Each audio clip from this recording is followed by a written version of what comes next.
What up, everybody? The Batman has arrived, and the movie has been receiving praises left and right, understandably so. I figured in that celebration, let's do another ranking video, shall we? This time we're gonna rank all of live-action Batman movies from the worst to the best, but I'm excluding the 1966 Batman movie since I haven't seen that one. And I'm also leaving out Joss Whedon's version of Justice League, because come on, let's face it, that version is shitty as shit, and it doesn't deserve to be on anybody's list, let alone mine. And so, without further ado, let's rock this. Way down at number 11 is Batman and Robin. Coincidentally, this year marks the film's 25th anniversary. Putting aside the bat nipples, which were obviously the film's most hilarious feature, the first time I saw that scene where George Clooney lifted and carried frozen icicle Robin and put him in the water, I just lost it, mate.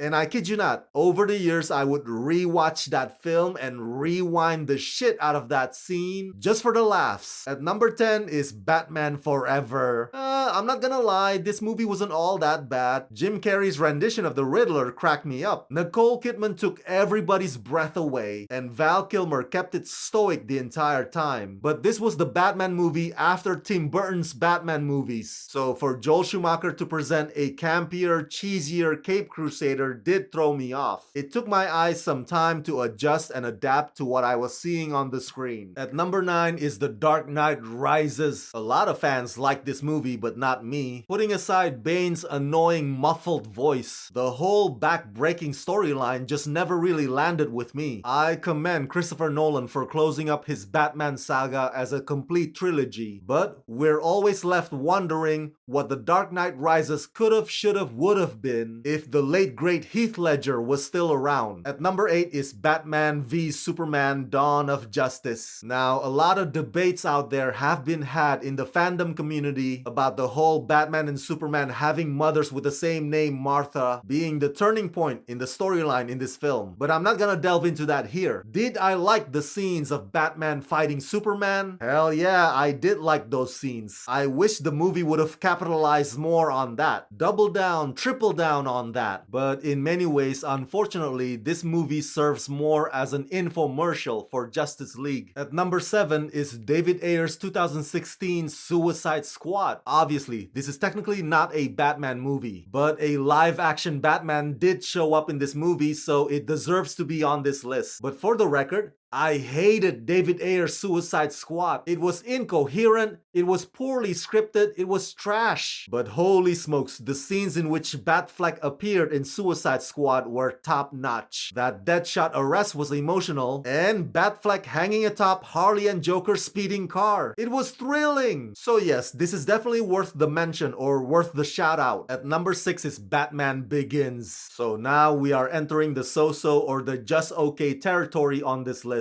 After a couple of Joel Schumacher's clownish Batman movies, Christopher Nolan stepped in and basically said, okay, we gotta make Batman dark again. So for that, we the fans will forever be grateful. Yes, this movie is dark, but it's also an exciting origin story with its own twists, and the cinematography by Wally Pfister is incredible. You gotta give Batman Begins a lot of credit for being the correct way to jumpstart or to revive a franchise again. At number 5, Batman Returns. Is this a Christmas movie or is it not a Christmas movie? Well, that's another topic for another time on another video. But yeah, I love how gross and gnarly and inky Danny DeVito's Penguin was. And Michelle Pfeiffer was perfect and sexy and lethal as Catwoman. She owned that role like it's nobody's business. Batman Returns was so bizarre and yucky and sizzling all at once. And you know what? I wouldn't want it any other way. At number 4 is The Dark Knight. Wow, hands down one of the best sequels ever made. And the late great Heath Ledger gave the most sinister, most intimidating,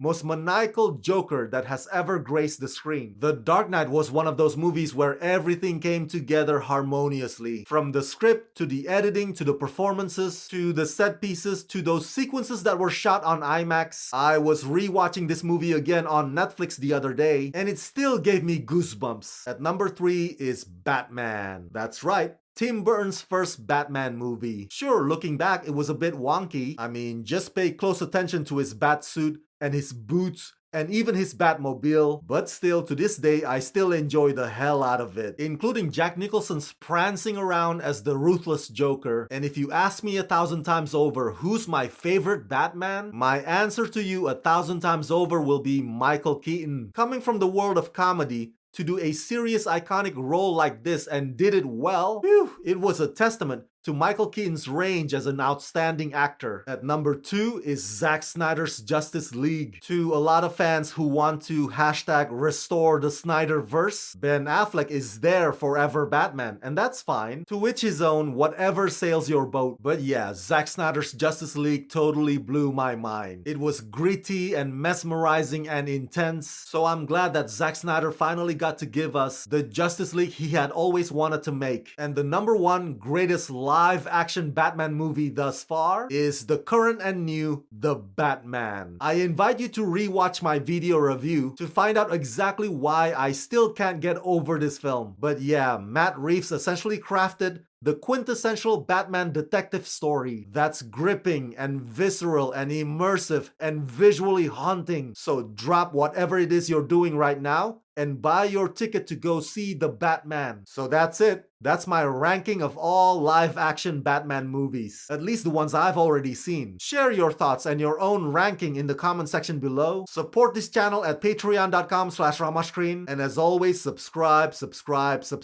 Let's rock this.